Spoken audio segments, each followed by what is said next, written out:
Have you ever wondered if that restless feeling you get at your job is actually God telling you it's time to move? And what if that anxiety isn't burnout? What if that frustration wasn't immaturity? And what if God is actually disturbing your comfort because your assignment can't fit in your current life? Today's video is talking all about obedience. In theory, obedience is plain and simple, but there's a level of obedience that's recognized by God that looks absolutely irresponsible by everyone else. But it's only crazy until it works. This term that I've coined over the years has really changed my life, and it matured me in a way that I couldn't even fathom in 2026. And the term that I'm referring to is called reckless obedience. Now, reckless obedience isn't what it sounds like. It's trusting God before you see evidence, moving before you have any ounce of clarity, obeying God before you feel ready, and taking God completely at His word. And immediately when you hear reckless, you think of emotionally taking it too far. But for this definition, it's all about taking radical faith in the character that God has. And the thing is, it only looks reckless when the people around you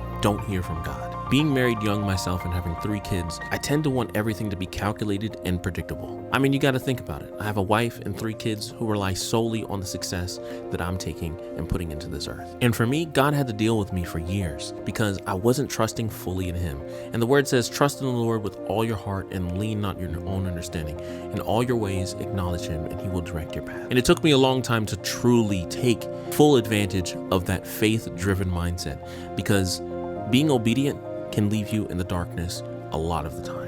And most people never take the time to obey God because they want personal guarantees. I mean, throughout our whole life, we were told all we have to do is get good grades, go to college, get a good job, and live without any single worries. And we want God to explain the entire staircase before we take the first step. But the crazy thing about faith is, faith requires movement first before you get anything on the back end. So what do people do instead?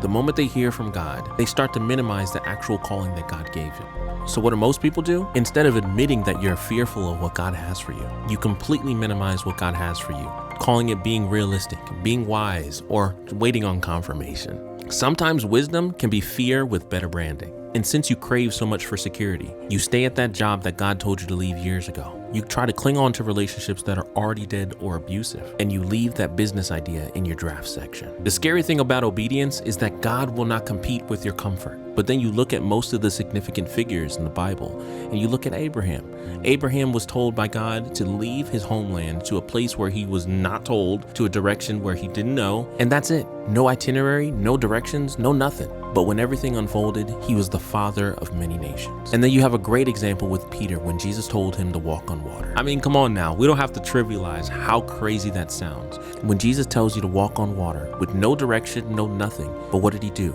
He took that step.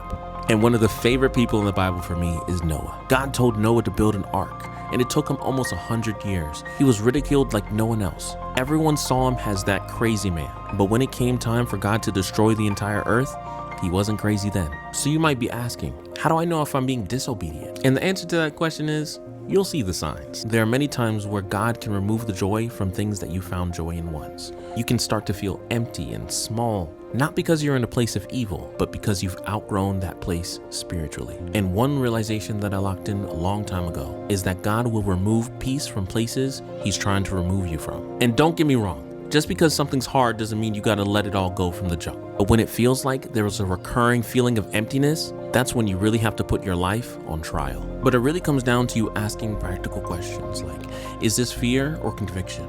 Is this God stretching me or disciplining me? And am I staying because of wisdom, or am I staying because I'm scared? But I've learned to realize that anytime I follow the calling that God has given me, you're just gonna be seen as crazy.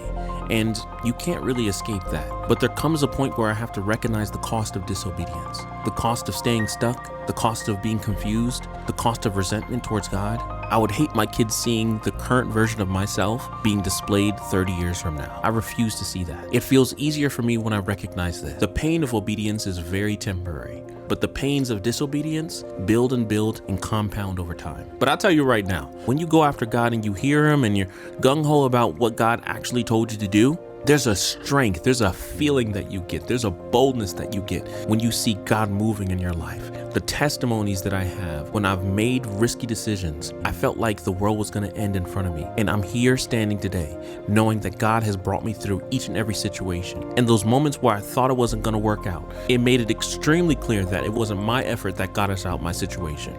No, it was only God. That built faith that I had, that strong mindset that I had was only built after I started obeying him, after I started putting in the work, after I started saying, you know what, God, not my will, but let your will be done. So I want to make it personal for you.